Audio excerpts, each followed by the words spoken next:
स्वागत है दोस्तों जॉब्स इन इंडिया की एक और शानदार जॉब अपॉर्चुनिटी में।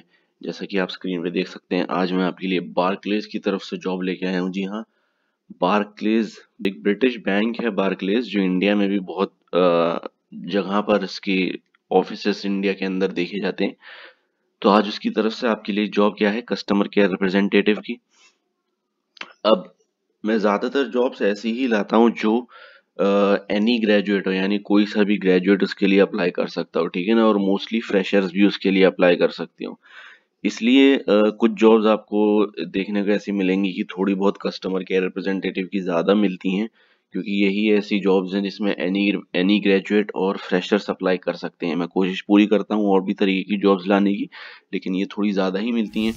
और इसलिए मैं इनको ज़्यादा लाता हूँ क्योंकि जब ये बड़ी कंपनीज की तरफ से होती हैं, जैसा कि मैं टेक महिंद्रा की तरफ से ला चुका हूँ, ठीक है, मैं और भी बड़ी बड़ी कंपनीज की तरफ से ला चुका हूँ, ट्रू कॉलर वगैरह की तरफ से। तो वैसे ही बार्कलेज भी एक बहुत बड़ी इंडिया की कंपनी है, बहुत अच्छी कंपनी है।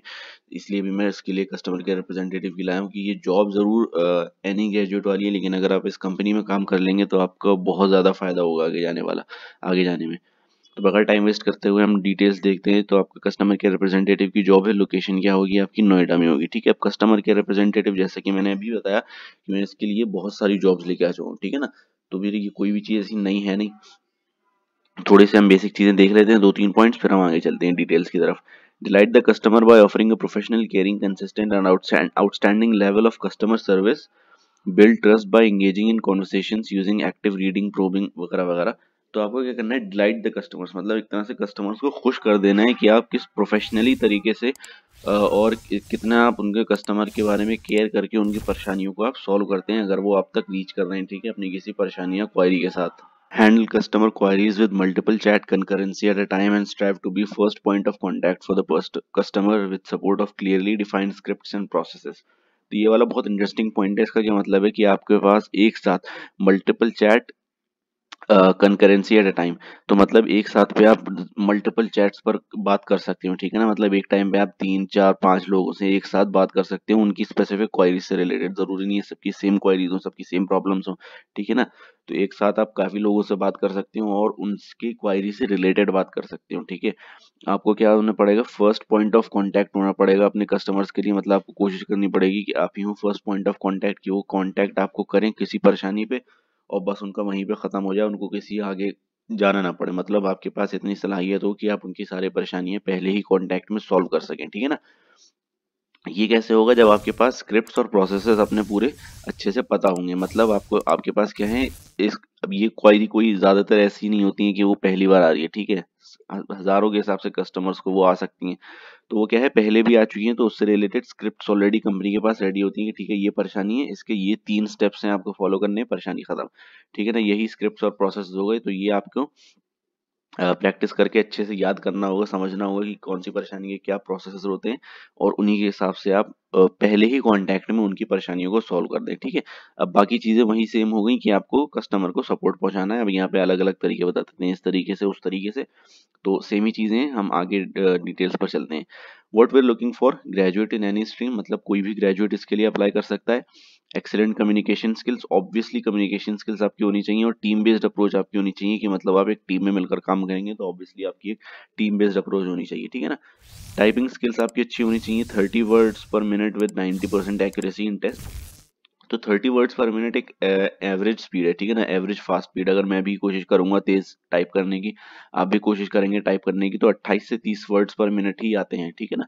अब जाहिर सी बात है, थोड़ी सी प्रैक्टिस, 10 15 दिन भी अगर आप प्रैक्टिस करेंगे तो आपकी बहुत आराम से ये स्पीड आगे बढ़ जाएगी। तो ये कोई घबराने वाली बात नहीं है। एमएस ऑफिस एप्लीकेशंस, अब ये है कि भाई दो चीजें ऐसी हो गई हैं जिनके बिना जॉब्स तो आप भूल ही जाएं, एक हो गई एमएस ऑफिस और एक हो गई इंग्लिश। तो वही सेम चीज यहाँ पे भी है कि आपको एमएस ऑफिस आना चाहिए, एमएस एक्सेल, एमएस वर्ड और एमएस पावर पॉइंट, ठीक है।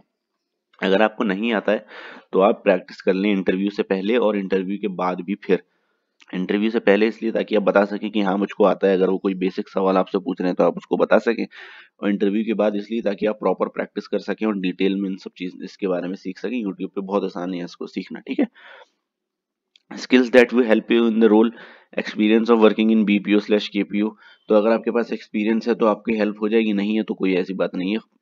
Familiarity with procedures policies. अब ये वही एक्सपीरियंस वाली बात हो गई, सेम चीज़ वही कर रहे हैं कि अगर आपके पास ऑलरेडी एक्सपीरियंस है तो आपको फ़ायदा होगा, अगर नहीं है तो आपको नए सिरे से नई चीज़ें सीखनी होंगी, तो आपको थोड़ी सी परेशानी होगी एक्सपीरियंस के मुकाबले। तो ये बेसिक चीज़ें ही बता रहे हैं, कोई ऐसा नहीं कह रहे हैं कि फ्रेशर्स अप्लाई नहीं कर सकते। फ्रेशर्स और ग्रेजुएट कोई भी इसके लिए अप्लाई कर सकता है, ठीक है ना।